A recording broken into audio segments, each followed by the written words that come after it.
कतऽ से एलियै? चानन से। चानन से? जी जी चानन से।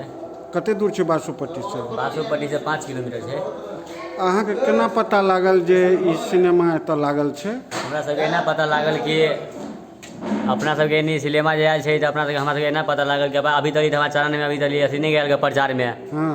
ऊपर से हमर भाईजी एगो विनोद पासवान छै जे एहिसँ पहिले पंचायत समिति छलै, एहिसँ पहिले 5 वर्षीय पंचायत समिति छलै। वएह हमरा कहलखिन कि ओते फिल्म सब जाइ छै देखऽ, अभी अपना सबके सिनेमा आयल छै, अभी सब देखऽ नहीं गेल। हम कहलिए कोन आयल है? कहलकै राजा सहलेशके सिनेमा आयल है।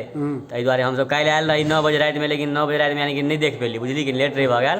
एहि दुआरे कि अभी सवेरे हमसब आबि पेलियै। तो राजा सलहेश सिनेमा के बनेने छथिन से पता है? यानी कि कौन झा छलै, नाम तो याद नहीं आया, लेकिन कोनो झा पर खजौली तरफ के, बुझली कि नहीं? हाँ हाँ से बनेलखिन। जी जी तो अहाँ सब सिनेमा देखे ले जी लिए? जी जी। हाँ। अहूँ सब वही गाँव के छी?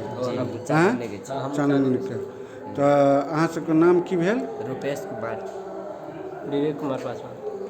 हमर भऽ गेल विजय कुमार पासवान। हमर यानी कि वीडियोग्राफी चलै छै चाननमे, हाँ। बुझली कि वेडिंग वाला काम चलै छै। हाँ। शादी विवाहमे कैमरा उमरा जते चाहिए सब कुछ भऽ जेतै। जेना नेताजी अहाँके कहला जी, अबै लए, जी। तहिना अहूँ सब लोग के कहबै? एकदम एकदम। हाँ? जी जी हाँ? जी जी।